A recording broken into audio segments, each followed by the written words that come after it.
call ourselves the Elite. Better than you, and you know it. If not us, who? And if not now, when? We don't care about race or gender or sex or religion. If you're an elite athlete, we want you. Change the world. We are going to change the whole universe! This is what you call a paradigm shift. He saw what wrestling was and realized what it could be. All Elite Wrestling! For the 16th time, it's Monday morning. And you know what that means? It's time for the next chapter of the only professional wrestling podcast that is changing the world every week. This is Seeing the Elite, an AEW podcast. I am your host, Bryce Reed. I'm joined by my friend, my co-host, my tag team partner, Mr. Jonathan Davis. How's it going, buddy?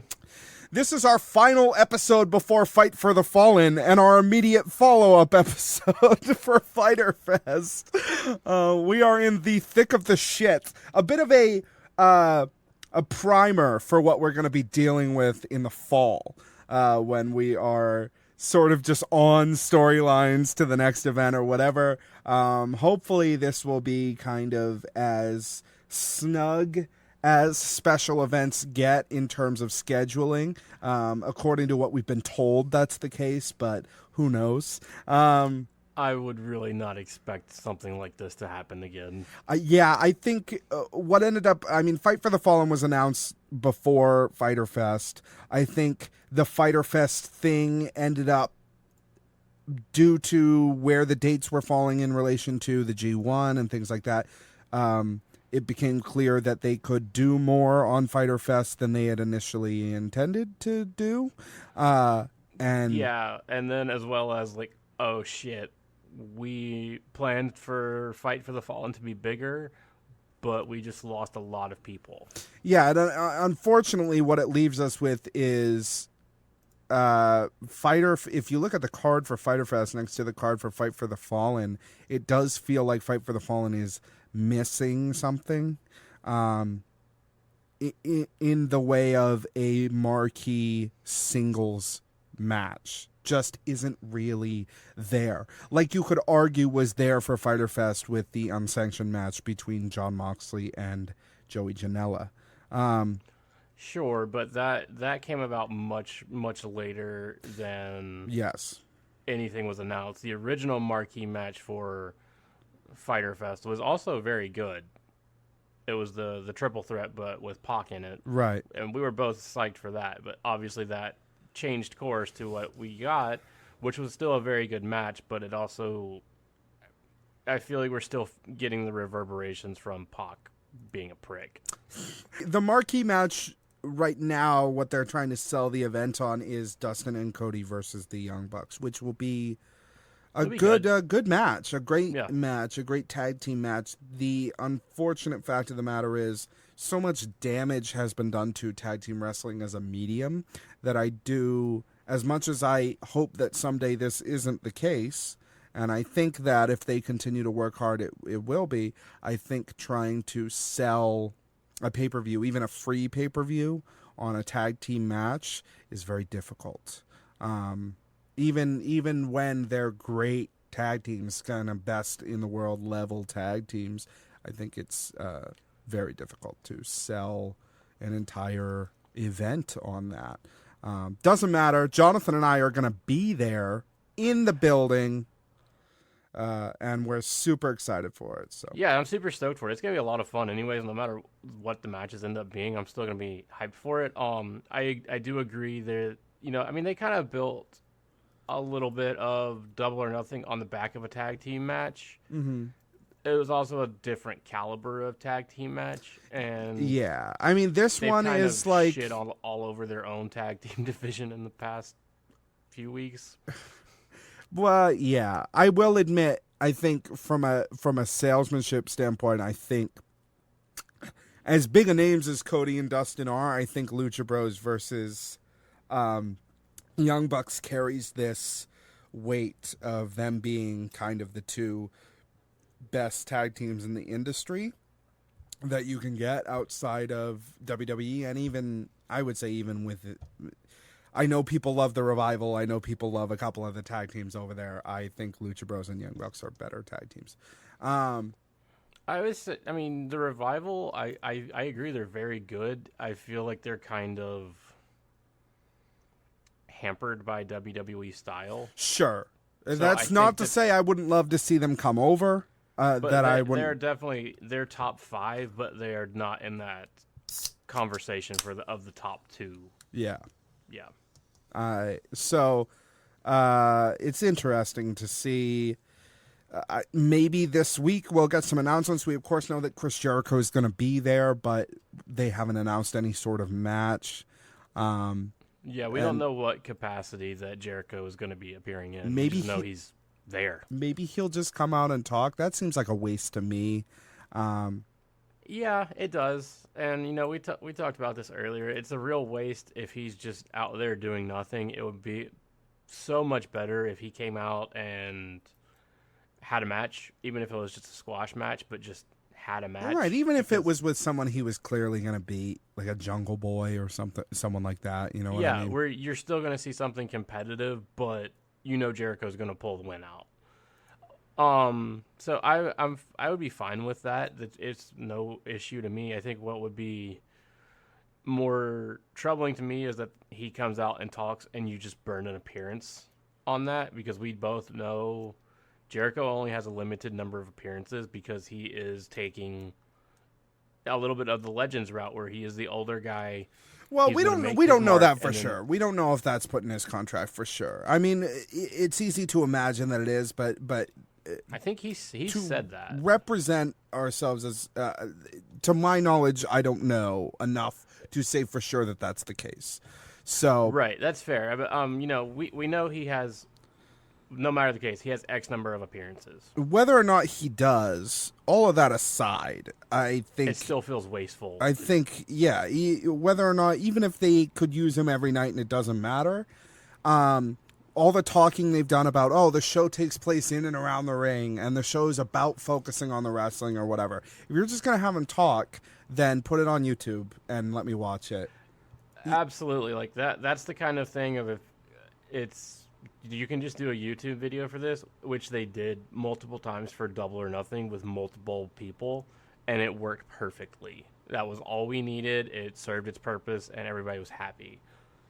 So I think to be honest with you, what really needs to happen is someone needs to come out and talk about, especially like in the road to Fyter Fest this week, if the time limit thing is a real thing and going to continue, or if that was just for Fyter Fest. The time limit thing seems like it's going to continue. I guess we can talk about this here because I didn't write it anywhere on the show, although I probably should have. In the interviews that followed Fyter Fest, Tony Khan talked about how they introduced the time limit thing and about how they're probably going to continue to do that because they liked how it worked in the matches. That's fine. I don't mind it at all, but it's like you should have come out and said this ahead of time. There definitely should have been a press release about it, about like or a tweet about like, hey, we're going to enforce strict time limits. A 90-second video from Cody on YouTube saying, hey, as a part of AEW, we're doing time limits to matches to increase, because these are real sporting events. Having unlimited time isn't a thing in any sporting event. So here's the deal. I think it's a great idea because there's a lot of angles you can run with it. And it gives you just another option to end the match in a way that they used to without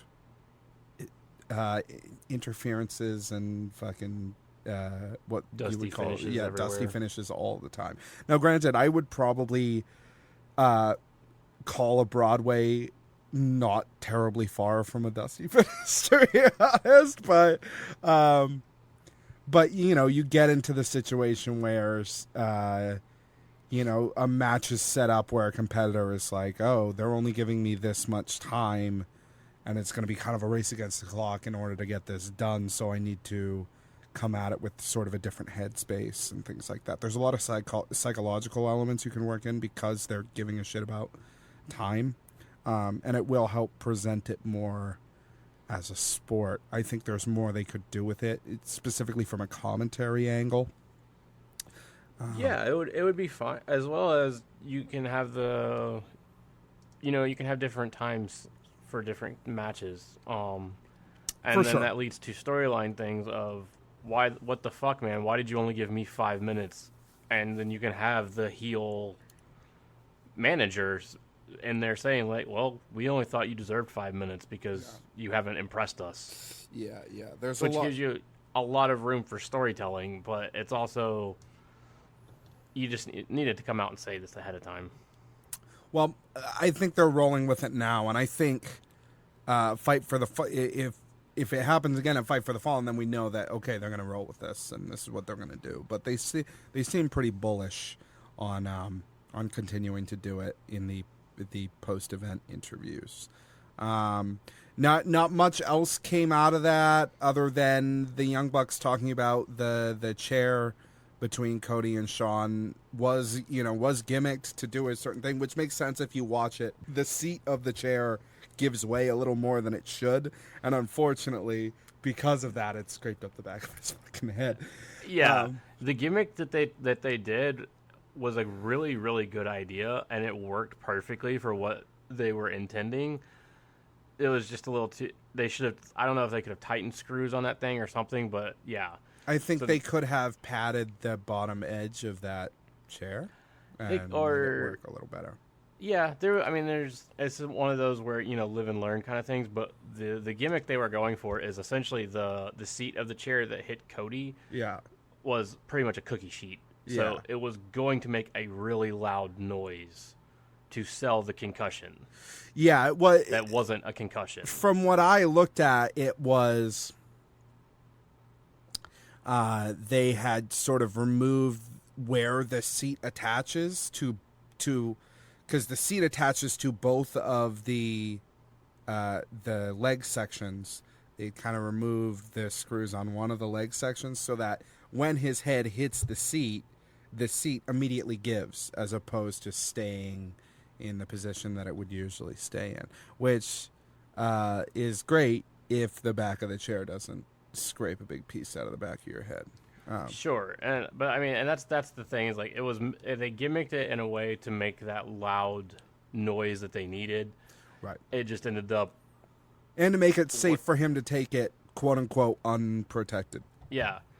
It worked a little bit too well as Sean Spears swung that thing like a fucking baseball bat, which we are going to talk about this later anyway. If you're joining us for the first time, welcome. Jonathan and I are two friends, fans, lovers of professional wrestling who are here every single Monday morning with all the latest news from All Elite Wrestling. This is not a sports entertainment show. It's an entertaining sports show supported by fans just like you from all over the world. On YouTube, iTunes, Spotify, podcast services everywhere. Subscribe, review, give us 5 stars, just like Meltzer, because it makes us feel... Too sweet, buddy. Too sweet. That's for sure. Facebook.com/Seeing the Elite. Twitter @Seeing the Elite. But most importantly, join us on our Discord server. tinyurl.com/Seeing the Elite gets you the invite.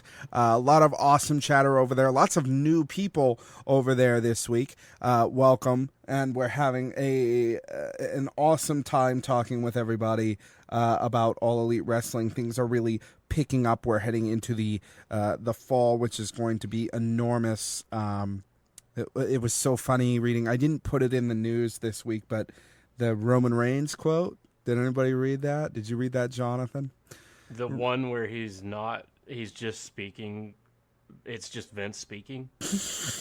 Pretty much. You can literally tell. What was so funny about it? Vince speaking. You can go and find it. What was so funny about it to me is that he said, "No, they're not competition. They are an alternative, And I'm But like, how you that could is... ever think that their competition is beyond me. Like, Right. just like, okay, Vince. But yeah, first of all, okay, Vince. Second of all, that sentence makes no fucking sense whatsoever. Can you imagine if Coke came out and said, yeah, Pepsi's not competition, but they are an alternative? It's like, yo, if someone's doing somebody else's product instead of your product, that's competition. There's no line to draw here of, oh, they're an alternative. What the fuck does that mean? That's competition. They're the same thing.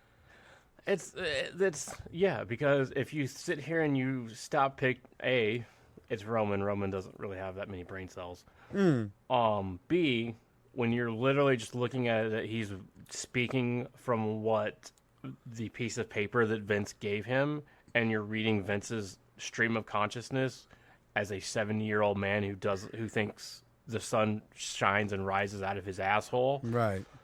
It makes complete sense. No, it does. It does. But it's I know also where it just comes from. I don't want to make it sound like I don't know where it Oh comes no, from. I understand, but it's also just like, did you read this?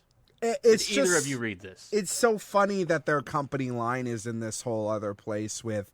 I mean, we reported it weeks ago when one of their like content CEOs was like, you know, like Reed Hastings says, sleep is competition, right? They're like, of course they're competition. They're another company that do anything remotely like what we do. They're like, HBO is competition for us.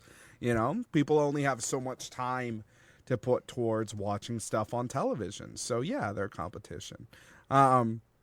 It's funny that one part of their company could have that very realistic line, and another part of their company could be like, no, they're not competition. They're just an alternative, which is another word for competition. Well, it's just very odd that the past few weeks you've had one reaction from the content producers, from Triple H and Stephanie, from like the people who are like actually in touch with business and know what the fuck is going on, and they're sitting here like, yeah, they're competition. We're looking forward to it. We're going to do what we can to compete. And then you have the out-of-touch old man speaking through a mouthpiece saying, they're not competition. Right. I'm not afraid of them. Ugh.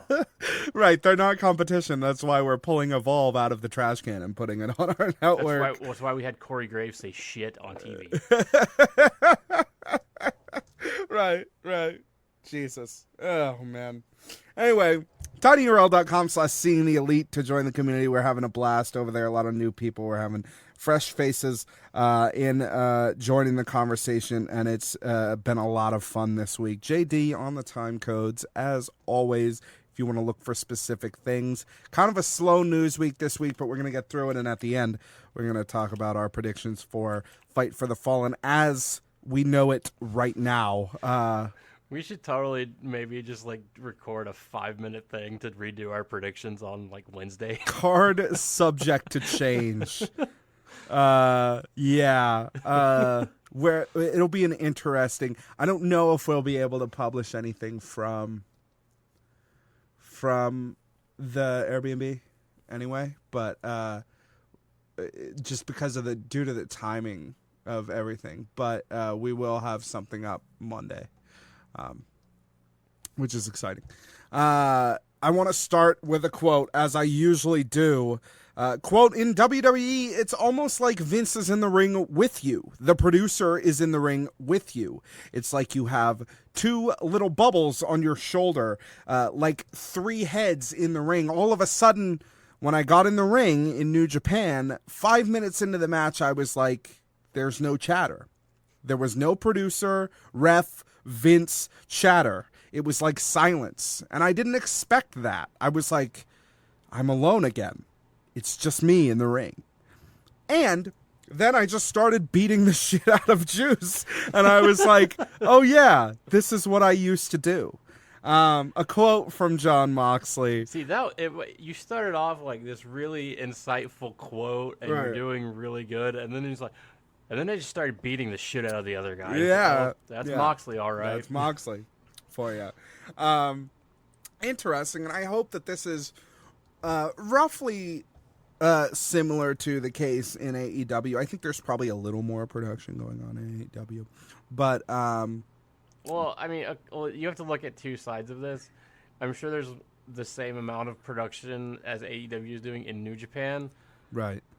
except most of those guys speak Japanese. Yeah. And there's so much, I just hope that there's know. so much, they are about production, they are about timing out the show properly, but I hope that there's enough wrestling talent in the upper management of that company that they do kind of have this thing about like, no, leave him the fuck alone. They've got 5 minutes left. They just got to hit this one spot at the end. Like, shut up. Yeah. Let them do the thing, and then we'll reel them back in at the end and make sure that they know that they're supposed to hit it and call it out.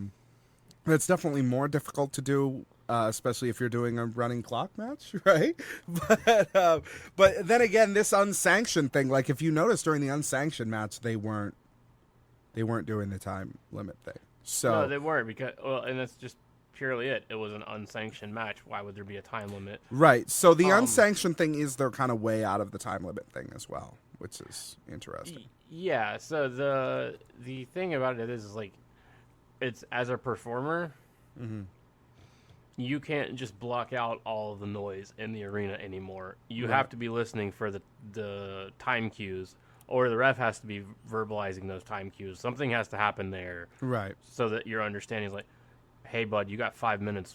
You're supposed to be ending in 3. Wrap it up. Right, but there can definitely be less. Yeah, there's that. leeway there. Right. You know what I mean? Like, there are certain things that need to happen at a certain time, but within that, there can be less guidance from the back. Right. Every single spot is not going to be mapped out by the back. Right. You know? And I think it's good to have producers there for talent that need that, for talent that benefit from having somebody to think about the match with them, somebody to bounce ideas off of that isn't their opponent, right? But at the same time, I think it's like when you're directing theater. There are some people who need you to guide them to a great performance, need you to tell them how this character is feeling, need you to kind of work that out of them. And there are some performers who do the homework at home and come in and they have the character. And you still need to sculpt it to make sure it works with what everybody else is doing and whatnot. But you kind of get used to it with different performers, where some performers need a lot of guidance and some performers you just leave the fuck alone and let them do it. And that's how they're going to get the best results. So right, but it's entirely a person-to-person thing. Yeah. You can't. And that's one of the bad things, is there's a lot of people who just generalize, like, oh, this is how we do it, this is how you're going to do it, and that's how you end up with performers that end up putting on shitty matches, because like they cannot work like that. Mm-hmm. If you tried to do that with Flair back in the day, or you know, Sting back in the day, none of those matches would have worked. I definitely agree with that. I think that's sort of keeping it loose and keeping it sort of on a case-by-case basis with how much they're involved creatively, both in promos and in the ring, is really important, and something that has been a great short-sightedness from WWE to not do that, to put everybody on scripts, even though some performers don't need it, and do not do better that way. I think there are performers that they have, a lot of performers that they have in that company who, Jesus Christ, probably need a fucking script. Most notably the people they put on Raw every week, who a lot of them are fucking terrible. But, I mean, Baron Corbin, for instance, probably can't cut a promo by himself. That's okay. Have a writing team there for Baron Corbin. But when you have AJ Styles or Samoa Joe in your company or whatever, let them run it. You don't need to be writing a script for those people. No, and I mean, you do eventually, supposedly in that company, get to a point where they're comfortable enough with you where they don't do that shit all the time with you. But I think it should be more open to be like, yo, like, I don't need this, so thank you. And that's kind of the way you have to look. And it's the difference in how these guys came up in the industry AJ, Samoa Joe, The New Day, they came up at a time where you had to figure this shit out for yourself, Right. or you were out. And then there was that culture shift as NXT started growing, where they had classes and they were doing this, and then the writing teams were involved. So it became the point where you don't have to think for yourself or do this stuff. We'll do it for you. You just have to speak it. You'd be surprised how common that is in entertainment. It's something in the music industry that I abhor deeply. This idea that there can be sort of silent writing partners involved, and that because it turns musicians into fucking spokesmen, basically, ostensibly. And it's a big part of the industry, even in hip hop, which surprises me, because it's like, if you're not even writing your own bars, like, what's your fucking job here? You know what I mean? But there are so many very successful hip hop artists who don't write their own bars, and it's like, well, so what are you? You're a fucking cartoon character, Yes. Basically. Yes. You know? But not to be shitty about it, but yeah, that's exactly it. Some of the hip hop stars are literally cartoon characters. you're a mascot, basically, Yeah. at that point, where it's not even a legitimate expression of your character, which it can't be if somebody else is writing your fucking words for you. Yeah. Now, that's not to say that collaboration can't exist, but there's something about a trust that you need to have with your audience, where collaboration, when it's collaboration with the man behind the curtain who shall not be named, then that's different than collaboration with other people in your band or whatever. And so it's very, I don't think in wrestling there should be a giant stigma against basically having ghostwriters for your promos or whatever, outside of, you being able to be called out for that every now and then by someone like MJF, who is, incredible. Yeah, I mean, this kid's he's fucking amazing at just running off the cuff. And like, if you really think about it, it's like, think about what would have happened if Stone Cold had been told, like, you can't say what you want. Here's your script. He would have quit. He would have quit, but like, also, like, wrestling would have already died. Yeah. I can only hope that that AEW has a clear vision about the things that WWE does right, which are mostly production things, although not everything they do in production is correct, and a clear vision of what they do wrong as well. And then they really will be a competition and an alternative.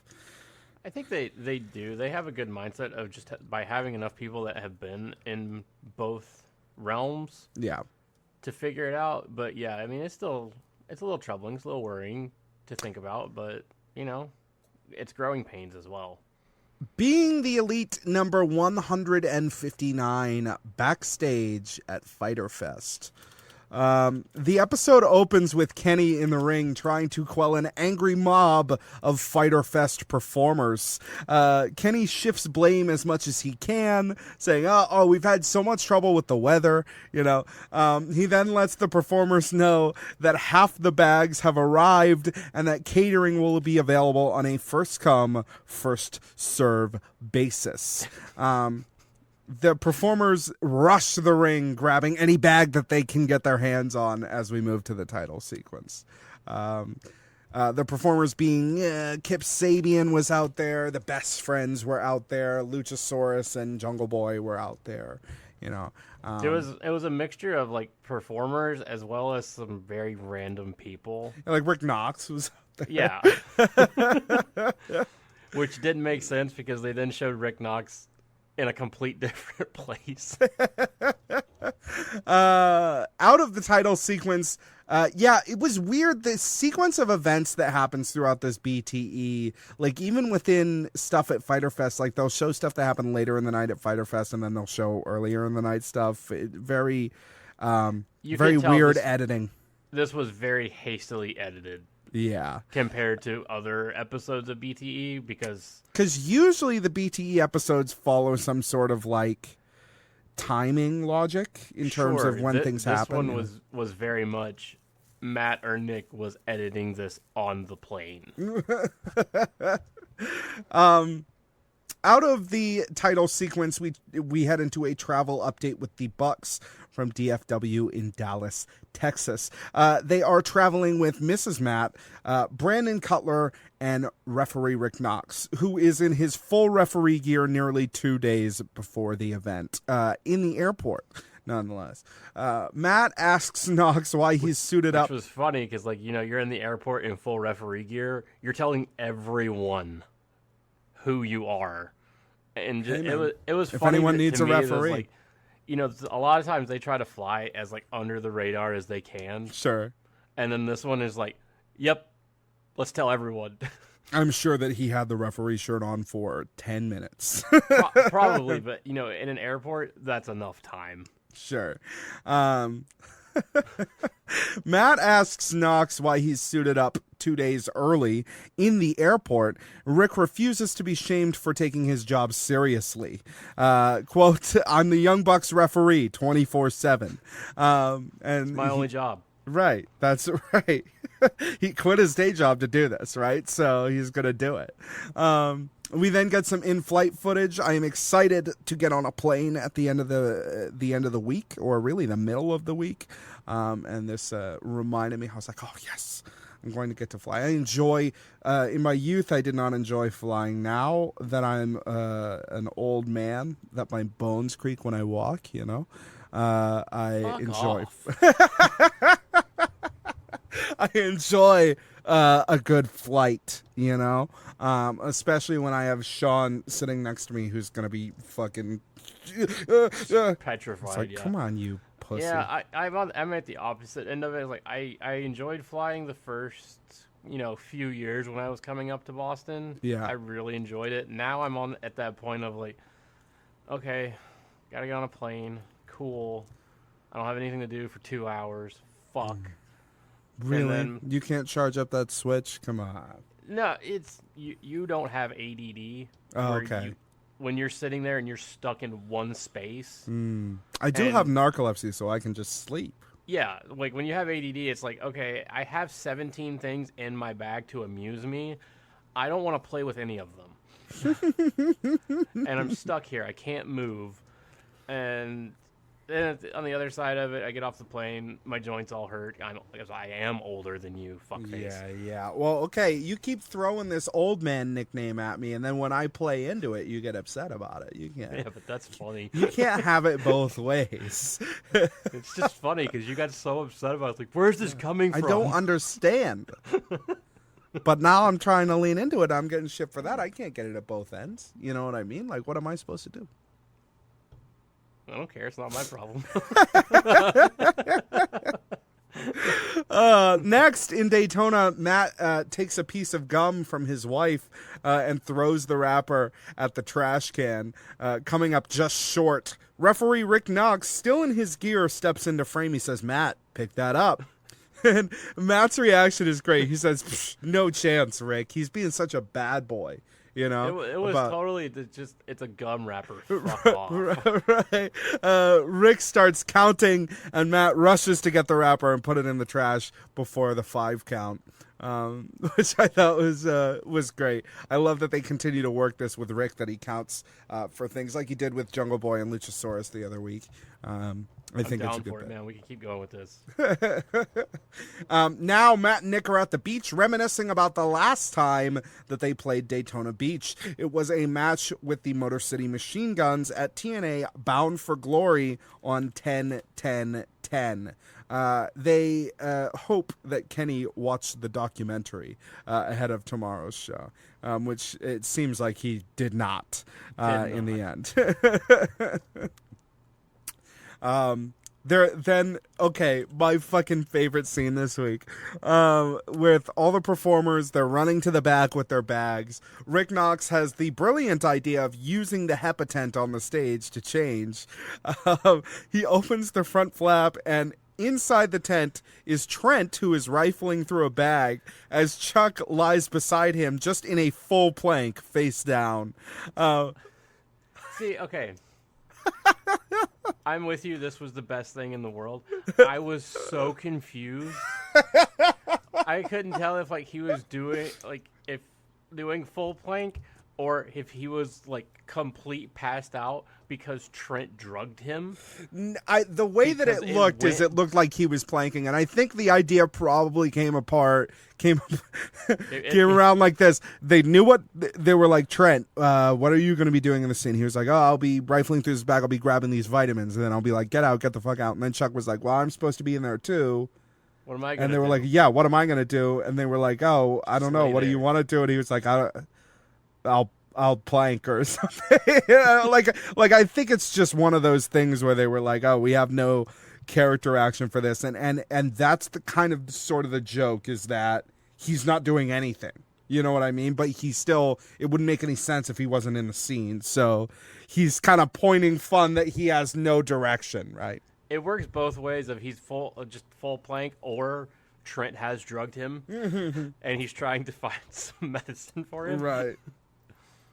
But anyway, especially with how Trent acted afterwards, get the fuck out of here. Oh, right. Man. So Rick Knox opens up the tent and Trent screams, "Hey, get out of here! Get the fuck out of here!"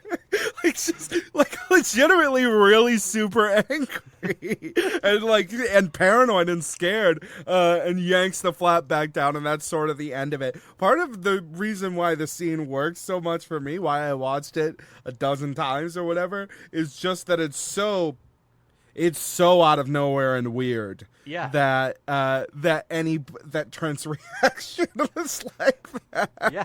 Because it wasn't like he was doing anything shameful. He was just opening his bag and pulling multivitamins out of it. Maybe his bag, but yeah. Sure. Yeah, it might have been someone else's bag, as we find out later.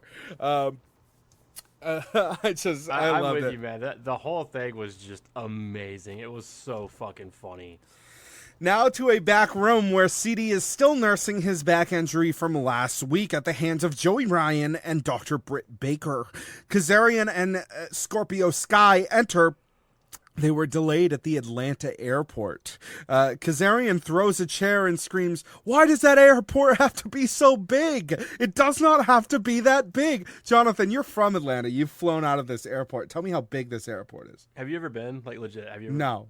Okay, so it's not like... You've been to Logan and other airports. Sure, I've been to LAX and shit. So Logan is spread out. There's terminals are different buildings, right? Right. Atlanta is one building. Yeah. Straight. It's a mile and a half or 2 miles from one end to the other. It's all connected. So if you get fucked, like one year when I was coming back from Boston, the year the blizzard hit, right after we left. Right. I got landed in the international terminal, which is the furthest away. Mm-hmm. So I had to walk 2 miles to the domestic terminal to get my luggage to leave. So there's it's understandable. And everybody complains about the airport because it's so big like that, but it's it's very convenient like that because there's different stuff at each terminal. So if you get there, if people do what I do the 2 hours early thing. Yeah. I get there and I plan it out so that I can go have lunch before I get on my plane. Well, also the good thing about that, because what sucks about LAX when I've been there and stuff like that is that terminals are in different buildings, so you have to go through security again. Right. At Atlanta, you go through once, you're good to go. Right. That's ideal. It's stuff is 2 miles away or whatever, and it would be nice. There's also a train.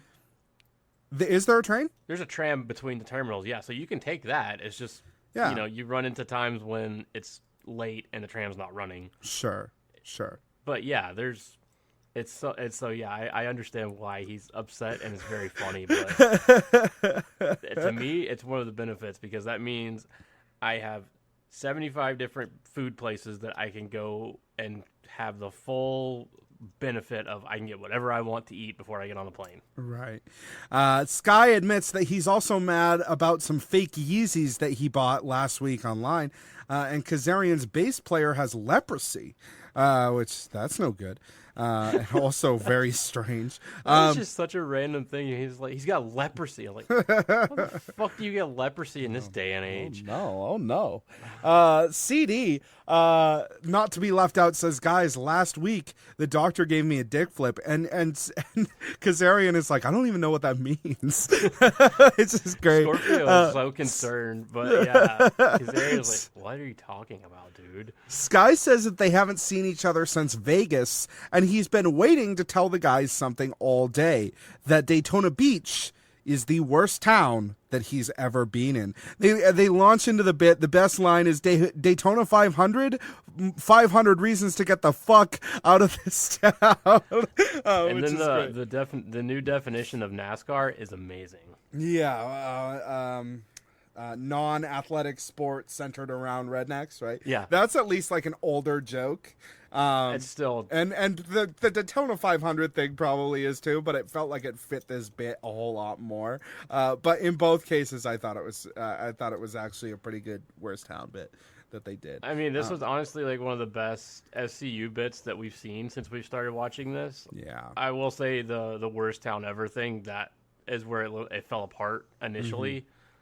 Yeah, but then they brought it back. So I don't know why they didn't do this on Fyter Fest with Kazarian and Sky, but I guess maybe they only do the bits when it's all three of them. But now Matt is in the bathroom and he turns around to see Nick shirtless, covered in blood. Nick says, "I don't need a partner. I don't need a friend." Matt stops him. He says, "Wait." Then the camera turns around and sees that Matt is now also shirtless and also covered in blood. And Nick says, "I need my older brother." Both men just cry crocodile tears as they embrace. And Cutler watches this happen from around the corner and says, line. "I should have went to NXT." Oh man, to me that was the line of the episode. But yeah, that was funny. I'm glad that we're at the point where Fyter Fest is this week, or Fight for the Fallen is this week, so that we can get past this, because the joke is now played out. Right, there's not much more they can do with this one. I didn't feel like this one was bad, but I feel like if we were doing this again this week or next week or whatever, it would be like, all right. Okay. Enough. Yeah. Next, Luchasaurus and Jungle Boy search desperately for a locker room that isn't occupied. They eventually find Private Party, who are rifling through Luchasaurus's bag. Luchasaurus says, "That's my bag," and Private Party denies it. The important thing to note here is that Jungle Boy has two bags in his hand, so they themselves have somebody else's bag. So they can't really get upset about that. Right. A fight ensues as we fade to black. I thought that was fine, but a lot... I mean, it's not as good as the stuff they were doing before about this joke, you know? So it's one of those things where they revisit it again, and it's not... You want to kind of put the best joke on last, and I don't feel like they did here. No, they didn't. I mean, they definitely missed the mark on this one, but at the same time, I wasn't terribly upset by it, because I knew going into this we were going to have a lot of Fyter Fest jokes. Mm-hmm. So it's like, okay, we're going to get all of those out of the way now, and then next week we're going to start, getting into some new stuff and some funnier stuff.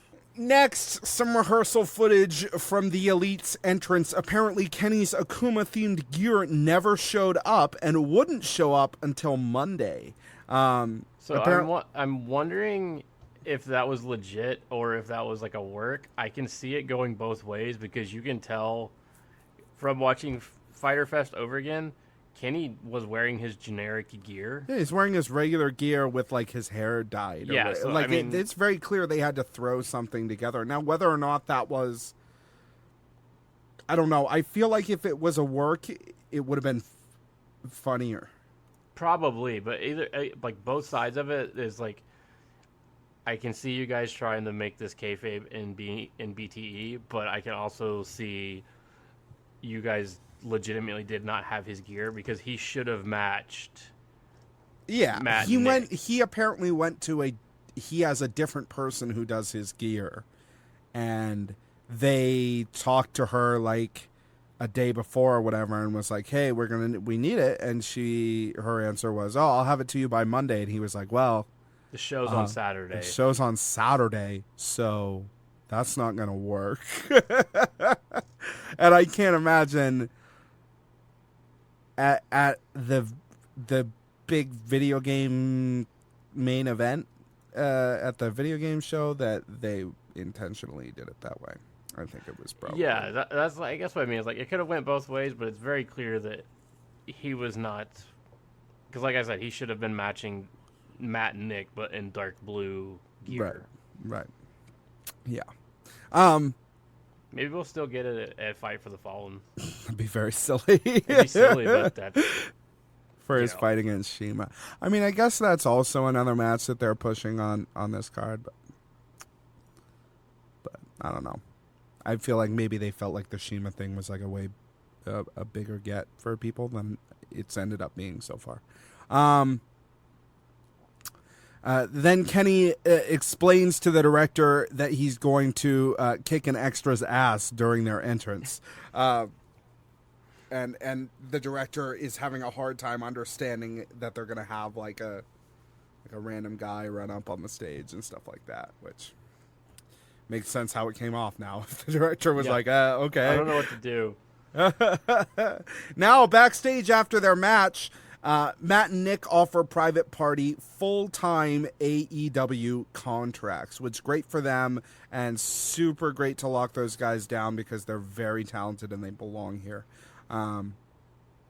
So it was super nice to see that that's happening. Next is a funny segment where Cutler teaches Brandy how to watch TV like a wrestler. That was the fucking funniest thing, dude. It's great. He turns her so she's cheating the camera, and then she's like, "Oh, okay, I can see it." She's like, "I can see it so much better now. Thank you."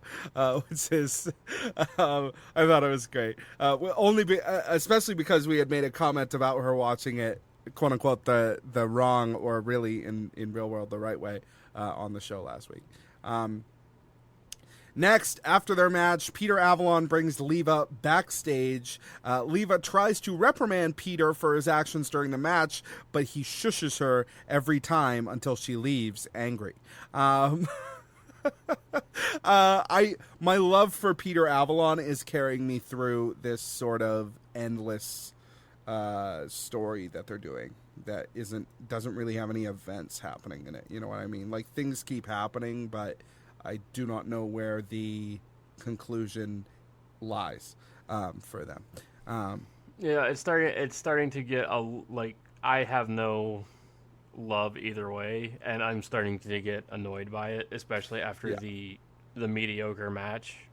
And historically, I've been into it. I think it's a good gimmick, especially as a heel thing.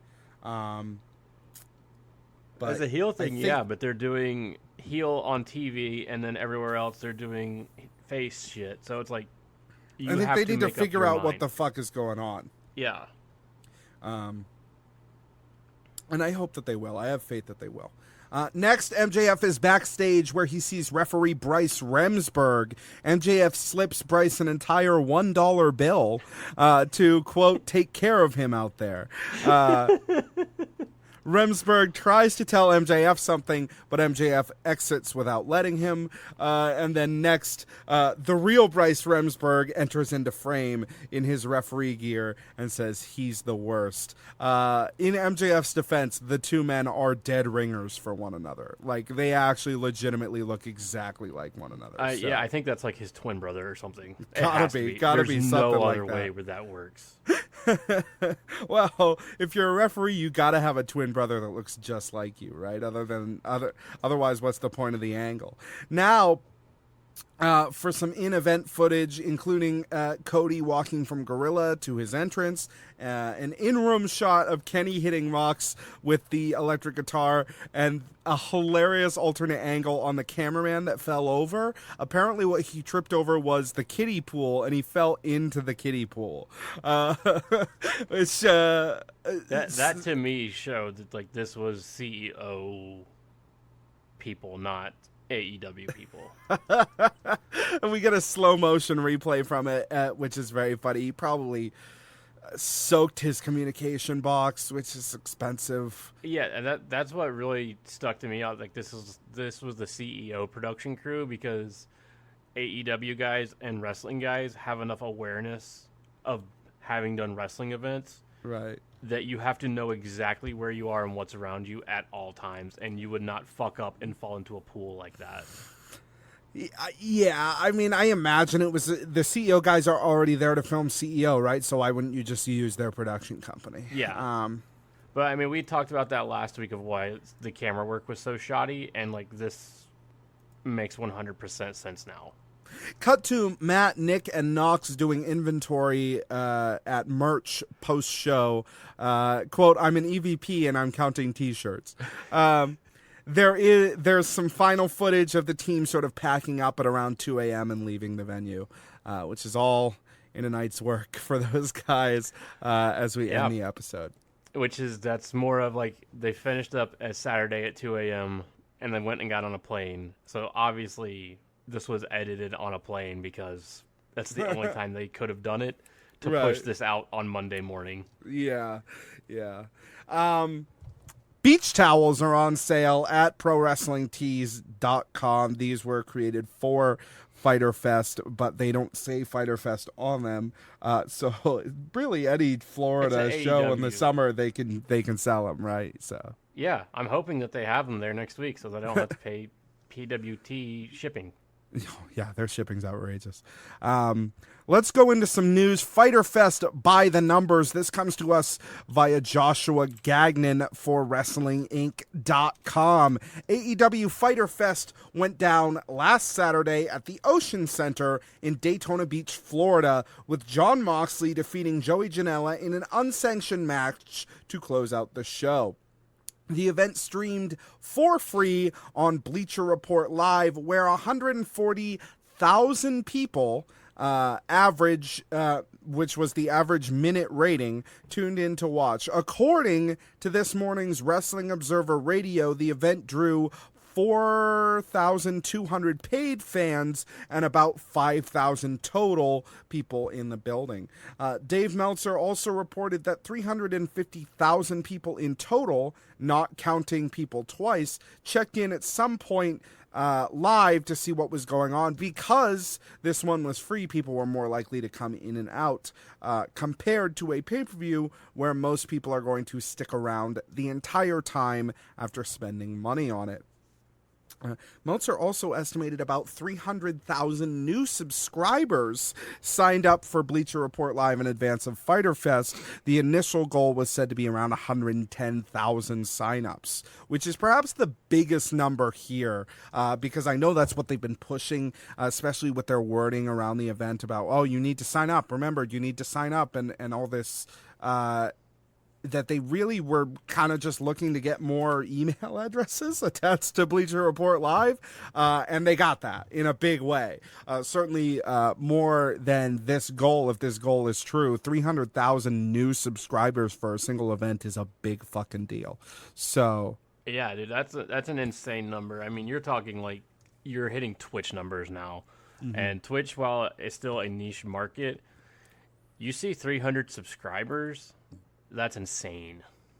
300,000 subscribers, sorry. Not really subscribers, but new accounts. I guess subscribers is, like, again, the wrong word, but if you're having 300K viewers to a stream, you're doing good, man. I mean, even the top they didn't hit that. It's important to note that they say 350,000 people in total like hit the stream, but that's like people coming, that's throughout the night, whereas the minute-to-minute average rating was 140,000 people. That's still fucking awesome, especially for an app that like it's not Netflix or Hulu or something like that, right? It's Bleacher Report Live. It's kind of off somewhere else. Not that it's not available. A lot of smart TVs have it. Roku has it.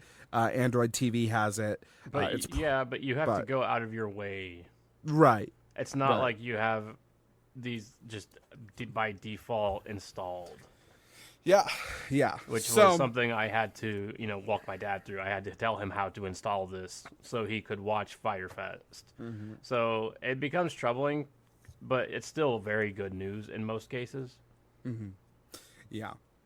Interesting to think about. I think the biggest thing here, again, is the 300,000 new signups for the service.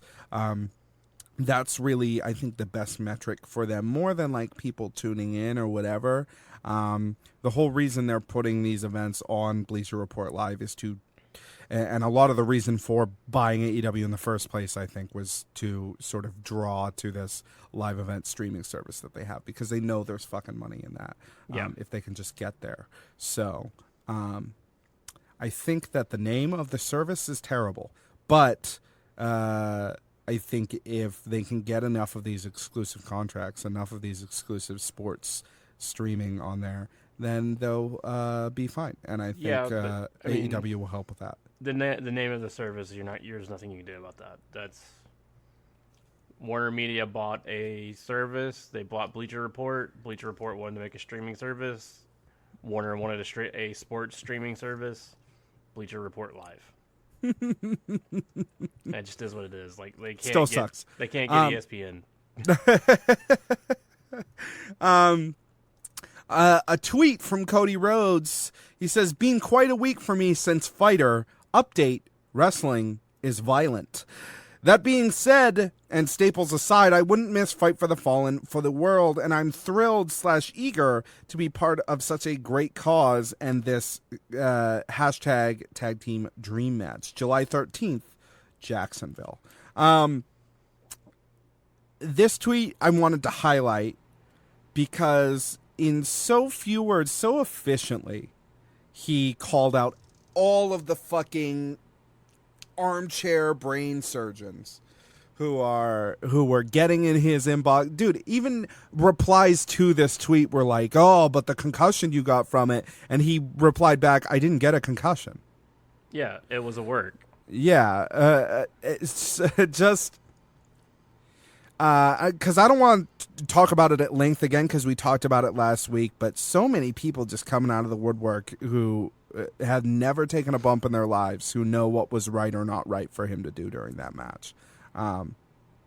Rather disgusting. Yeah, I mean, you and I talked about it last week. It's like he was either really fucked up, right, or he's acting this perfectly to sell a concussion.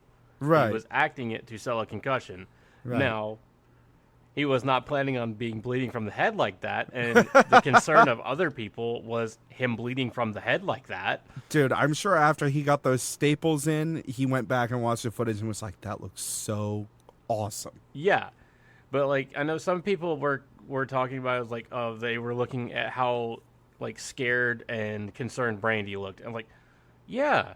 You would be too if your husband was bleeding from the fucking head. You have to separate out. It's like, yes, she's working an angle, as well as her husband has a gash in his head. Do you see the pool of blood that ended up in the ring? That was not intended, people. But I just love that with 4 words, update: wrestling is violent. Like he's just like, how do you have the cognitive dissonance to be like, even though you know that people have had their necks broken from a pile driver, right? That you can be like, oh, someone does a pile driver, you're fine. But somebody takes an unprotected chair shot, you're like, oh, you shouldn't do that. Fucking. And I understand, like, this kind of comes down to the same issue that people have with steroids, right? Where I don't think on paper anyone has a problem with a performer doing steroids. I think the issue is if you allow performers to do steroids, then it becomes a requisite for success. And people who don't want to do steroids then have to in order to compete. Okay, I will argue that. It very much depends on the sport. Sure. This is a fake sport, though. Like, not in a general, real sport. like, baseball, it's fine, do steroids. Who gives a fuck? Right. Hockey, MMA, right. You're getting questionable now because roid rage is a fucking thing. Right. So, yes. And who gives... I mean, it's still a little questionable with wrestling because, again, roid rage is a thing. Sure. But the real issue here is, like, all these people got upset. And, I mean, like, you and I talked about it. I was like, I wasn't upset. I was concerned about him having a concussion. Sure. I don't give a shit how he got it. I was more looking as like, he might be fucked up right now. That's not good. Right. That he acted so well and convinced so many people that he had a concussion and was legitimately fucked up. Good on him. That's what he should be, and him and the company should be impressed about, is that he worked so many people. Well, yeah, I think people have an issue with this idea that he wouldn't have the agency, right? That Tony Khan would say, Cody, go out there, and when he hits you with that chair, don't be a pussy and put your hands up, right? There's no chance that's what happened. No, God. In this day and age, especially with, you have to just know that, that's not what fucking happened. No. He chose to do it that way. And I think it's absolutely ridiculous that somebody at home would get up and be like, don't do that again. It's like, fuck you. Don't watch. If you're gonna have the cognitive dissonance to be like, oh, I'm all right with this person taking a backflop onto the fucking apron, but I'm not all right with this person getting hit in the head with a chair, then really just like, how dare you have that sort of reaction to it, where it's like, oh, I know better than this guy who's been doing this basically his entire life. No, about whether or not this is a risk that he should take. And I mean, the conversation that took place with Tony was probably Tony asking, like, you sure you want to do this? And Cody's like, yep, I want to do it. And Tony's like, okay. Yeah. Now, the Darby thing concerns me because, man, it's so easy to fuck up your back. Dude, Darby, you don't understand. Darby is trying to kill himself in the ring, though. Okay, whatever. But, you can't kill yourself in the ring if you don't take ridiculous risks. My biggest problem with the fucking coffin drop is that it's like a dumb move. It's a dumb move. And why would you jump that way? It doesn't hurt the guy more. All it does is make the move more dangerous, which makes sense for his character, being that he's like this self-destructive guy, right? Sure, and that's fine, but I don't know. I come from a family and a friend group that has a lot of issues with backs, of not doing stupid shit, but just genetics. So when you see somebody and just knowing how easy it can be to herniate a disc and legitimately fuck up your back. Sure. There's two things you shouldn't fuck with, your spine and your eyes. You can't fix that. You can never fix those. You fuck your spine up, you're never walking again. You fuck your eyes up, you're blind. Yeah. Hearing, teeth, those can be fixed. Let's talk about Triplemania, because we can't get away from it. No matter what show we host, we have to talk about Triplemania. I guess this is just the way that it is. It's our golem. It's our curse to just continue to talk about Triplemania. Man, I was excited for Triplemania. Just for the main event, I was like, cool, this will be a decent match. Yo, I thought this was going to be a great card, and then it seems like they took all of the names and just threw them in a pile on the floor and took them out one by one. Well, I mean, I don't even... Yeah. You could have a 10 times better card with the performance they have on this fucking thing. Well, it's like... Okay, main event, don't change it. Sure.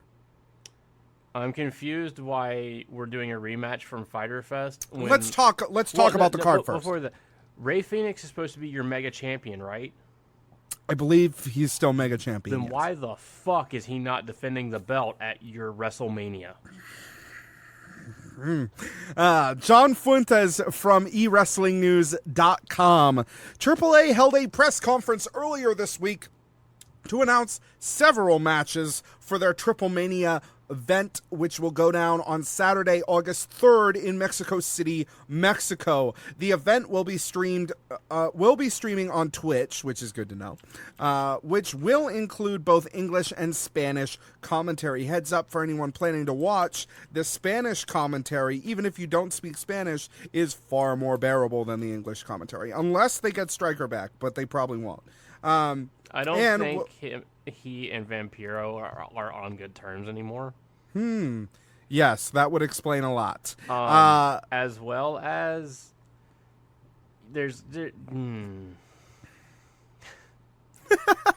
I have read, and this is probably going to be the last English commentary event. because they have a number of like Twitch subscribers that they want, not viewers, but like actual paying subscribers. Yeah, paying subscribers. Yeah, that they need / want to hit to continue doing English commentary, and that number is ridiculous. Yes, it's like 40K. Yeah, it's a lot. And also, if you made the English commentary good, you might actually see that subscriber number get hit. To put that into perspective, the Games Done Quick, which does their annual event, has 100K plus amount of viewers for the entire week. Yeah. It goes up and down. Doesn't hit 40K subscribers. Yeah. And this is a charity event. So their expectation is super high for something that they're not willing to put any money behind, which is, it's okay, but like, and I understand really it's difficult. It's difficult, right? Because you need somebody who's good at commentary and speaks fluent Spanish in order to do the role properly. But you can't put like a wrestler and an English as a second language commentator on there and expect anybody to tune the fuck in. It's just not going to happen. Unfortunately, like, people are, if they're going to be hearing a voice all night, it can't be a voice where they have to ear squint to understand what they're saying. Well, not only that, but I mean, you have to have like an actual good audio stream. Yeah. To hear, which was a lot of issues with it. A fucking nightmare. The event will also be airing on TV as Tekka. Check out the current card for the show below. Blue Demon Jr. versus Dr. Wagner Jr. in a mask versus hair match, which will be a great match, but fuck, is that a missed opportunity. For people who aren't aware, because we covered this when we were doing Podcast Underground. Should have happened like 3-5 years ago. Yeah. Not only are these performers both old, but here's what happened. Okay, Dr. Wagner Jr., of course, a big Mexican legend, as is Blue Demon Jr. Dr. Wagner Jr. had a mask versus mask match with Psycho Clown, who at the time was having a moment. He's big with the kids. He's like a fucking Joker. He was supposed character. To be like the AAA John Cena. Right, how he was described to us. They were prepping him to be like that, even though his character was never going to be that and is stupid. He's like a fucking juggalo type thing, basically. And so he got out there and did the match, and he beat Dr. Wagner Jr. Now, this wasn't entirely Dr. Wagner Jr.'s loss, more just a loss for Lucha Libre, because he has such a great mask, such a great lineage, and his son isn't really ready to be the third yet. Unfortunately, Dr. Wagner Jr. removed his mask and revealed that he is like the most handsome man. He's the most Earth. Interesting man in the world from all the Dos Equis commercials. Like, we're not shitting you. You could put the two guys next to each other and you'd swear they were brothers. I personally don't have a history of attraction to men, but I remember he removed that mask, and even I was like, oh shit. Yeah. Like, it's just very incredibly handsome older man. And that was, of course, the talk of the wrestling world. They were like, holy shit, this guy was under our mask for a guy you would expect to be wearing a mask 24/7 like this. Right. Especially considering like the history of masks and like why they have them in that culture. Yeah. Which basically like to make bald performers easier to push. Yeah. So him taking it off and being just like super handsome was wild. Which was also impressive that he had that wonderful beard under that mask. I was so confused. I was like, how the fuck were you hiding that? So he continues to wrestle as Dr. Wagner Jr., but he can't wear the mask. Well, so only in AAA does he wrestle as Dr. Wagner Jr. still. Right. And Psycho Clown went basically back to the bottom of the fucking card where he always belonged, quite frankly. No, I'm sorry. They have renamed him to be Ray Wagner. Oh, okay. Which is King. But he's Dr. Wagner Jr. He's always going to be Dr. Wagner Jr. You have to rename the character if you're going to stay in after you remove the mask. Right. Yeah. So this match will be good. It's just, I know when I'm watching it, I'm going to be sitting there going like, oh man, how great would this match have been if it was Blue Demon Jr. versus Dr. Wagner Jr. Like And with then- the mask on, and by the end of the match, one of these two legendary, iconic, like Mount Rushmore masks is going to be potentially removed by retiring. right. Yeah. By the end of the match, but instead it was given a fucking psycho clown who sucks now and always sucked before, and it's really unfortunate. But I think it's going to be a great match either way. I hope that Dr. Wagner Jr. loses because he might look great as a bald man, and I don't want to see Blue Demon Jr. lose his mask because Not yet. I think it's very important. And he doesn't have. There's no one in line for that mask that I know of. So I don't it would think be a so. shame I to lose think it. his son is training, Thank God, but because you know, this somebody is needs to God knows how long away. be. Yeah.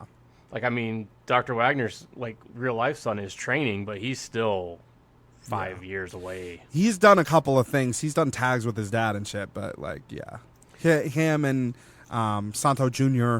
and Blue and whatever Blue Demon Jr.'s forebear is going to be, they're a ways out, unfortunately.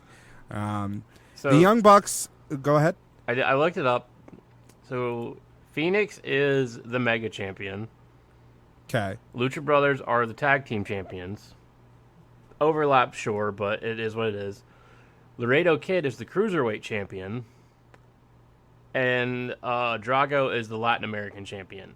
Now, looking at this card, none of those belts are being defended Yeah, none of them are being defended. at your WrestleMania event.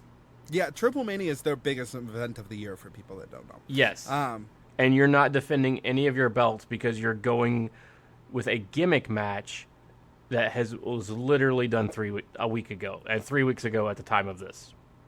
Yeah, their hope is that to try to tie themselves as much to AEW canon as possible. I guess I kind of understand that. Maybe they weren't going to get the Young Bucks and Kenny unless they used all three of them, but in that case, put them against some other competitors that you have. Just do a different right? match. Right, and use Pentagon Jr. and Ray Phoenix in as singles capacity. I mean, you should be using Phoenix in singles capacity. Otherwise, Right. you're stagnating your belt for your year-end event. Anyway, the Young Bucks and Kenny Omega versus Pentagon Jr., Ray Phoenix, and Laredo Kid. If you think that match sounds familiar, it's because you watched it last week. Yeah, so you'll get the same match with the Luchadors winning. Yeah, which, hey, I'll take it. It's but fine, I think but it's a it's like- waste. It doesn't do anything. Cain Velasquez, Cody Rhodes, and Psycho Clown versus Tejano, Taurus, and to be announced. Fucking weird. Fucking weird that they got Cain Velasquez and they didn't put him in a singles match. Well, and maybe he's not capable. I get that. We but talked about that beforehand. They weren't going to put him in a singles match. It was going to be a tag match of some sort to begin with. But then the team they put him with makes no fucking sense at all. So, no. You know? Cody Rhodes and Psycho Clown? So the opponents, so Torres is feuding with Cody. That's the guy who attacked him. Kind of. Well, it's the guy who Attacked him and once then- 4 months ago, you know what I mean? Yeah, and then the Cody's debut with MJF, they're tag teaming against Taurus and someone else. Yeah. It's in like a few weeks or something. But other than that, it's like I don't really. Yeah, it's weird. Rounding out the card, Lady Shani versus Taya Valkyrie versus Tessa Blanchard versus Fabi Apache versus La Hydra versus Chick Tormenta versus Keira.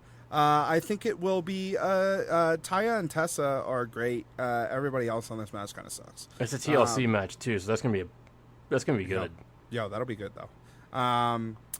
La Parka versus Pagano versus Puma King versus Aerostar versus Drago in a Copa Triplemania Battle Royale. There's more again, people for that, but yeah. Yeah. Seems like a waste of all those great performers. Aerostar, Drago, LA Park. All of those guys are I mean, even Pagano is like, okay. Puma King's good. It's gonna end up being it's the spot match. It's gonna be Aerostar jumping off something stupid.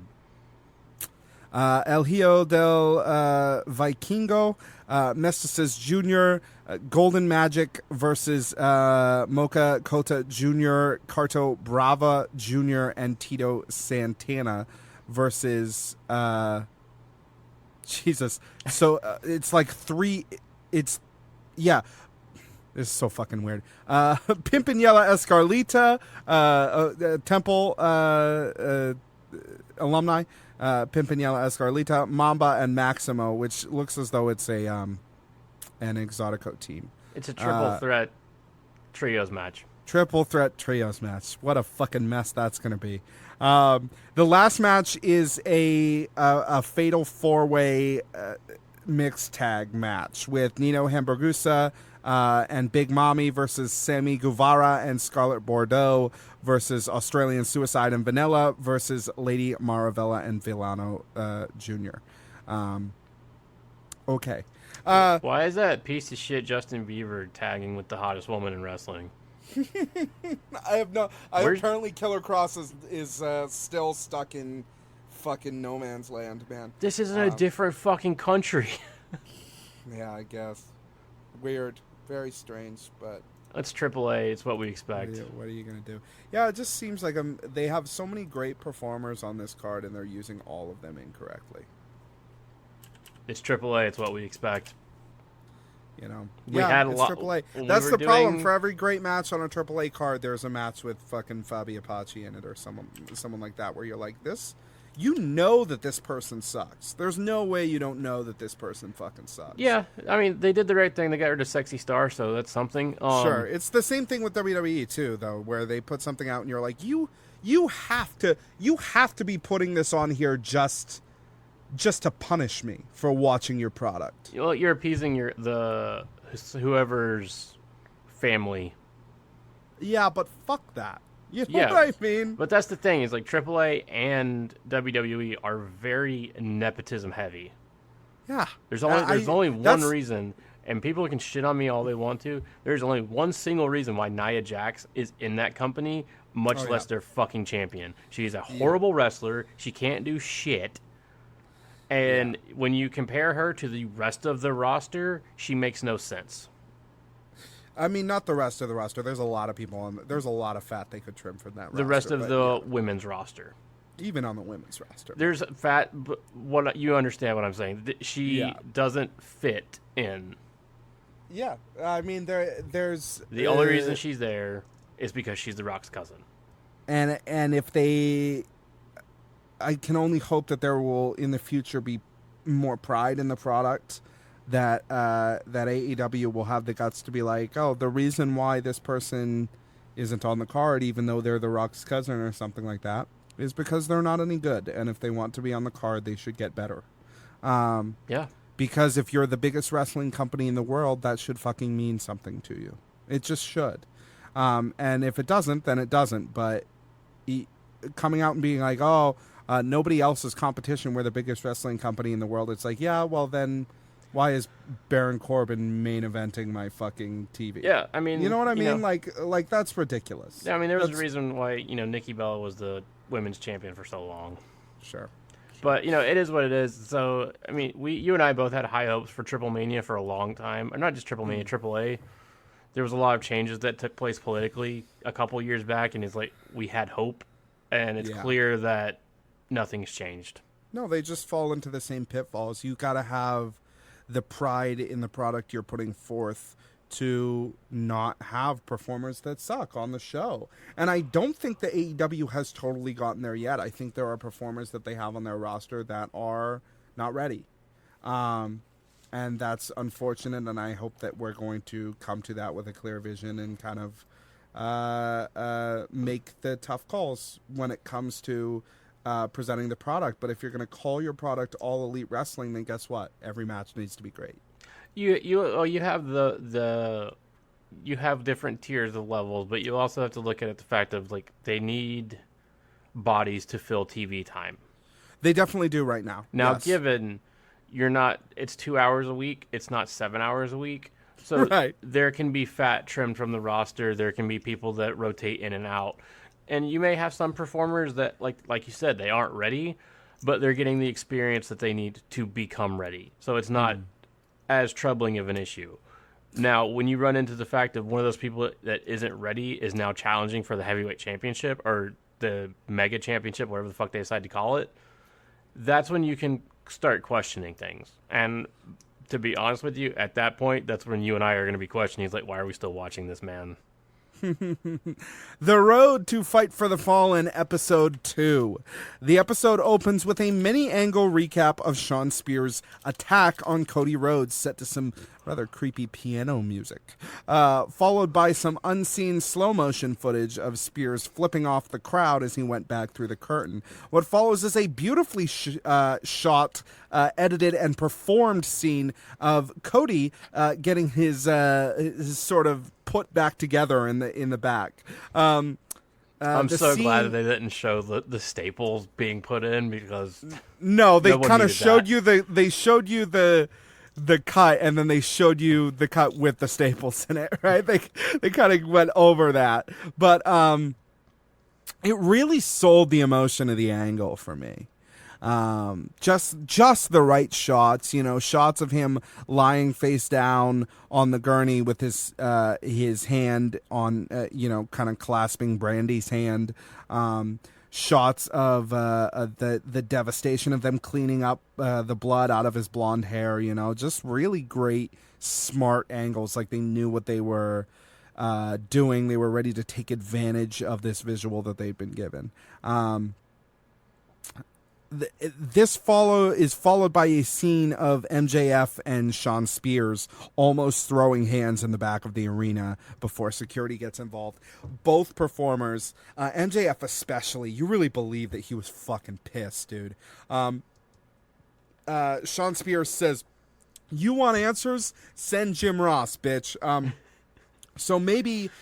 Best fucking line of the episode, man. Yeah, maybe we'll get a sit down with Jim Ross this week, which would be cool to see him sort of talking about. But he did tweet this week a GIF of Cody saying "a good hand" from that episode. As we expected, that was sort of set up for this angle, as well as probably the whole pool thing. Sure, which is probably their match for All Out, I would imagine. You think it's going to be Cody, or you think it's going to be MJF? Because I think it's going to be Cody. I'm fine with either one, to be honest with you. Either one is fine, but Cody is going to be better. Cody would be better, and then on top of that, MJF came out on the stage and said, "I'm not going to fight. Cody's a grown man. I'm not going to fight Cody's battles for him." Right, and it would feel like, especially at All Out, which is supposed to be a big event, right? If the match is Shawn Spears versus MJF, it's like that feels a little bit like him fighting Cody's battles, unfortunately. As well as Cody skirting away from the fight. Right. Which is a good angle. I think there will be friction at this upcoming event, as we'll talk about. But, what follows is an excellent 3-minute montage of the events of Fyter Fest, which is set to great music, but there's no point in recapping it. It's just a recap video. Next, Nick Sobek tells us about Fight for the Fallen sponsor, Farah and Farah, a Jacksonville-based law firm that is firmly behind the event's cause. Again, it's just more talk about the effect on the community that the shooting really had and left. Yeah. I mean, it's, we're not going to recap it. If you really want to learn more about it, just, go check out the video. It'll take you literally a minute to watch that segment. It is interesting that it's such a local sponsor for this show, but I think that's kind of the point. I think that's the point. Next, we get an odd match announcement for Fight for the Fallen. Jimmy Havoc, Joey Janela, and Darby Allin versus Sean Spears, Sammy Guevara, and MJF. Sean Spears and MJF being on the same team is a combustible Edison. Seeds of dissent on both teams, though, if we remember Joey Janela and Jimmy Havoc having that back and forth in the Battle Royale at Double or Nothing. So it's an interesting one. Really, nobody here is on speaking terms. The rest of the episode is dedicated to Brandy, who tells us that the story of her first career as a figure skater and her sort of first brush with the destructive power of self-doubt. Brandy says that she's proud that she was hired by WWE as one of the last fitness model turned pro wrestler experiments. Her reason being that coming into the business on that with this sort of change that happened on her heels forced her to develop additional value and work hard to adapt and create something more for herself than just being pretty, even though she kind of fully owns that she was hired for that reason, which is interesting.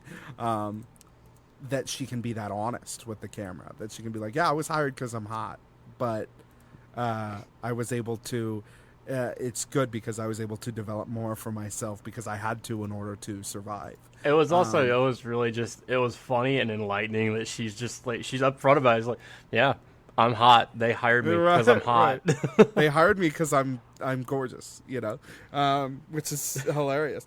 Brandy really opens up and allows herself to be, or at the very least appear, vulnerable in this piece, which was rather refreshing. Quote, there was nowhere else I ever wanted to be but on the ice. End quote. She speaks candidly about letting her fear control her, about how she'd psych herself out before competitions had even begun. Quote, let's just disappoint everybody here and not waste everyone's time at nationals. I single-handedly killed my skating career, end quote. Brandy says that at 36, she doesn't feel too differently about wrestling right now. And her verbal attacks on Allie have been an attempt to hide her insecurities, but she's training hard for the event, and it's really trying. For Brandy, this match is as much about stepping in the ring and facing her self-doubt and insecurities as it is about facing Allie. Quote, I'm going to get past the demons in my head that are telling me I can't do this, end quote. I think this is a really interesting angle. It's going to be difficult to see where this... and interesting to see where this sort of shakes out, this sort of I'm really fighting a battle with myself sort of thing, whether they push this in the feel-good notion that she overcomes it, or rather they push this in she got locked up in this battle with herself and wasn't paying attention to the fucking opponent that she needed to be focused on, I think it'd be good to, if it's a good angle and it's something that they can build upon for the future as well as right now. Mm-hmm. I'm not mad at it at all. I think it's a really good idea. It's something that they don't really touch upon with women wrestlers, that they do psych themselves out because of the so many connotations involved with women's wrestling. Everybody is capable of Everyone that, is capable with it, but and they do it a lot with male wrestlers where you see guys psych themselves out and it's part of angles. Mm-hmm. But 90% of women's wrestling angles are high school, essentially. Yeah, they're shit. Well, it's they're not terrible. That they're shit. It's just that it's high school bullshit. Yeah, and they're shit for that reason. It's like, cool, the pretty girl's beating up the less, in your opinion, pretty girl. I did think it was a great... it was great that she was so vulnerable about it, that she was talking about something that can affect everybody, especially performers, Lord knows. But rather by hook or by crook, I don't know if this was intentional or not, I felt like she didn't properly make Allie seem like a threat. She made the whole thing about her, which is probably the point. It's for the best. Right. Let's give our predictions for Fight for the Fallen before we get out of here. as we know it now. Which there's got to be more matches on this fucking card. There has to be. There's no way this feels 3 hours. Yeah. They got to be dumping a bunch of stuff this week or doing some surprise shit because they don't have a lot here. Cody and Dustin Rhodes versus the Young Bucks. I'm going the Rhodes brothers because I'm tired of the Bucks winning everything, and if the Bucks don't start losing, the company loses credibility. I know. I think in this match, either way, it's EVPs, right? I think it's kind of a waste to have them beat the Lucha Brothers, and then have them beat the Lucha Brothers again, and then have them lose to fucking Cody and Dustin Rhodes. Like I think in a tag team match, especially with this tag team tournament coming up, if you're trying to sell the Young Bucks as the best tag team in the world right now, the Young Bucks have to win this match. That's fine. Yeah, it's similar to the match from Fyter Fest. You're damned if you do, you're damned if you don't. Yeah. So it's going to be a weird one no matter what. But I definitely think there's more damned if you don't there, only because Cody and Dustin Rhodes are not a tag team. Yeah, they're not. Well, they're tagging for this one event. You know what I mean? Well, probably, they may be but tagging for the they tournament. might do some tournament matches. Well, they might be tagging for the tournament. Was my thought, but yeah. Yeah.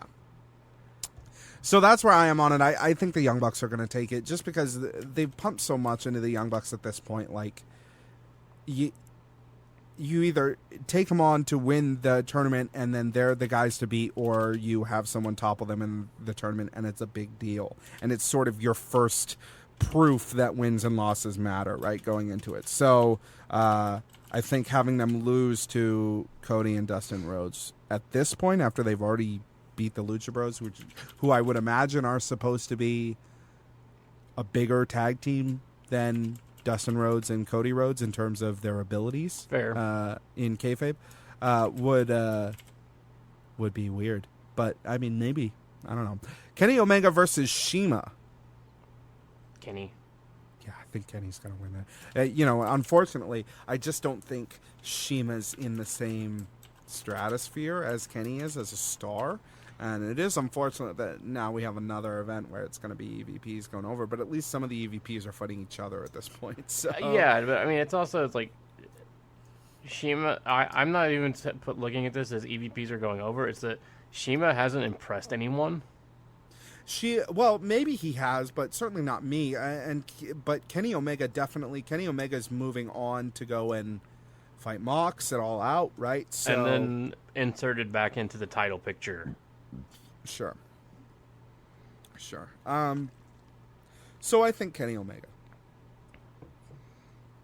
Brandy Rhodes versus Allie. I'm going Allie. Yeah? Why? I mean, it's like we said. No, I just think that,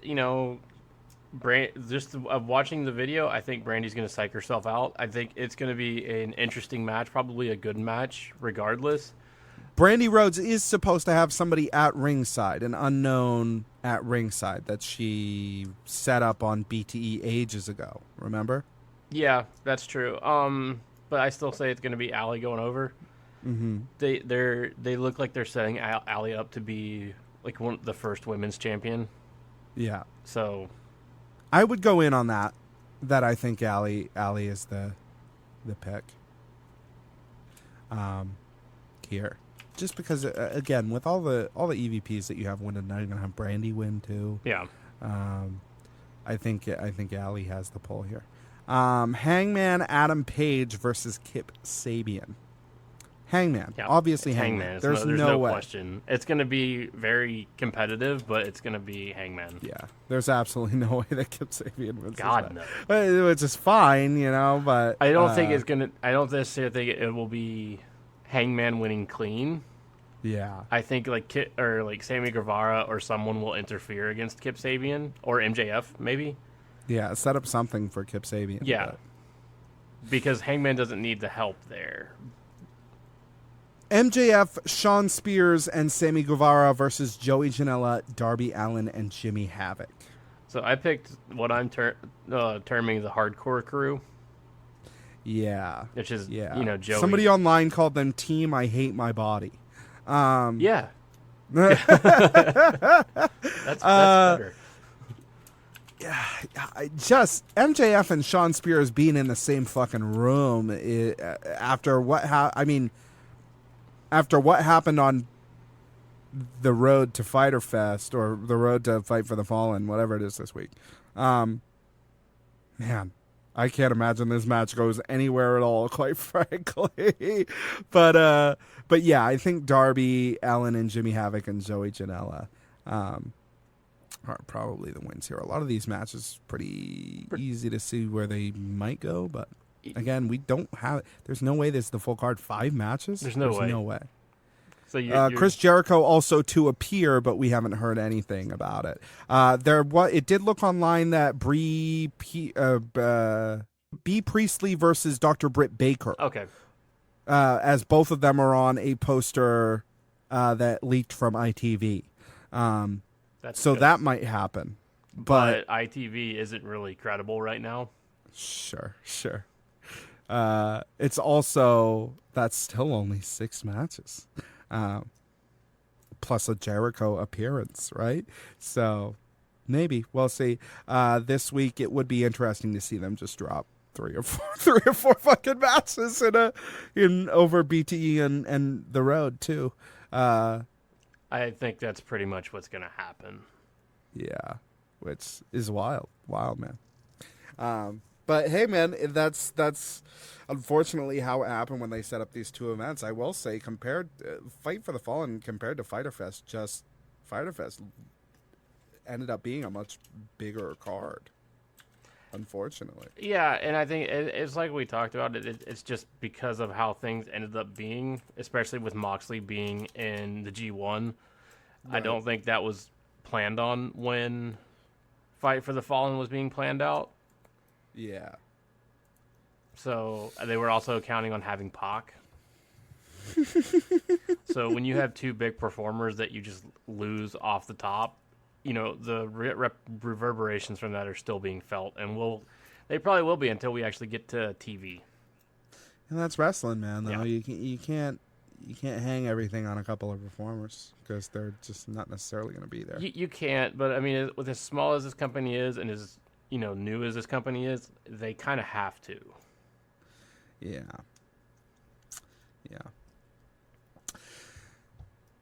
YouTube, iTunes, Spotify, podcast services everywhere. Subscribe, review, give us 5 stars. Just like Meltzer, it makes us feel so sweet. Jonathan, how sweet? Too sweet, man. Too sweet. Too sweet. Except Stitcher.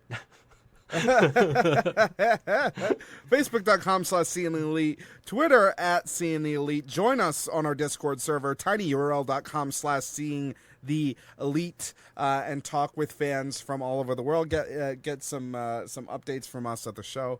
We're gonna have a blast this upcoming weekend, and I'm so excited for it. And it's gonna be a great time down in Jacksonville. Where we're going to be for the show. Scorecards should go up this week. People can, in such a short order, turn around and once again fight our champion equals Scorpion 1. Shout out to the champ equals Scorpion 1. They haven't told us when scorecards are going up, but they're going up. They're definitely doing it. I don't see anything. Yeah, because they're just getting through the G1. They just put the G1 cards just started getting scored last night. So if they do it, we'll put them up. If they don't do it, then I guess we won't. But it seems weird that they would do Fyter Fest and not Fight for the Fallen. I remember getting verbal confirmation that they were doing both. So yeah, but it's also, they have a lot of events very, very quickly right now. So it's just like they're, along with the holidays and everything, they're probably very overwhelmed. They're also probably sitting there going, "There's no way this is the whole fucking card." Yeah, that's also very. They're doing the same thing that they were doing for Double or Nothing. It was like, okay, what's the absolute latest that we can do this? I imagine we'll hear something from them this week. But other than that, Jonathan, do you have anything more for these people before we get out of here? We will, if you're in Jacksonville at Fight for the Fallen and you see one of us idiots, come up and talk to us. We'll have stickers. You can have a sticker. Ooh, stickers. So, other than that, fuck off. Go see Spider-Man. Go see Spider-Man. Spider-Man was good. Spider-Man's Spider-Man's pretty good. And buy Mario I Maker, enjoy people. that It's fucking amazing, no matter what Bryce says. Yeah, no. I like, how many times can I jump on a turtle's head before it's like, all right, I've done this before, you know? How many times? I have no interest whatsoever, especially on Nintendo's horrible network management. Oh, well, you don't play multiplayer. Just play other people's levels. No, why would I do that? If I can't even stand playing Mario levels made by actual Mario level creators, why would I want to play Mario levels made by strangers? Because these ones are harder. That's what's my issue with Mario. It was too easy. Always just too easy for me. You know what I mean? Anyway, we're going to get out of here. Jonathan and I, we will see you, or you will hear from us. Yeah, that's a better way to say that. Directly following Fight for the Fallen. It's going to be interesting. We're going to have a couple of guests on next week. We're going to be talking about Fight for the Fallen, kind of going down the card and kind of stream of consciousness from our Airbnb in Jacksonville, Florida. So yeah, there won't be any of our normal stuff in next week's episode.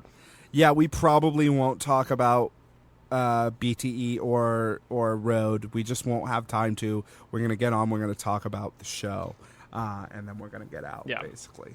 So, but it should arrive on time for everybody listening on pods. We thank you so much. We appreciate your listenership more than you'll ever know. And we look forward to presenting the show for you next week after Fight for the Fallen. Of course, stay peeled to Discord, where we're going to be talking about the show leading up to the show. Lots of excitement over there. Until then, from Jonathan and I, as always, go out and change the world.